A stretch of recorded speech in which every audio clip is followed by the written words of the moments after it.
You want to hear my like back office theory or backhand theory here on the Fed? Yeah, let's hear it. I th- I think that the Fed is basically at a position right now where over the last like a year and a half or so, the output gap accelerated and it's pulled back a bit, but it accelerated even more. And the Fed's in a position where they know that like if they cut rates here, they're basically going to send it to the bottom line. They're going to basically just juice inflation because the fiscal's running hot, right? Fiscal, five, 6, 7%. You're well beyond the 3% guide deficit. You're in 6% plus. And I think that at this juncture where you are, the Fed cutting rates is only going to really just fall.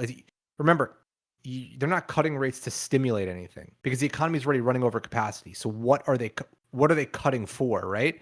And the quick answer would be, well, if the deficit were half of where it is right now, the output gap would probably be smaller as well, and the Fed could cut. And that's a possible situation, but it requires you bringing the deficit down.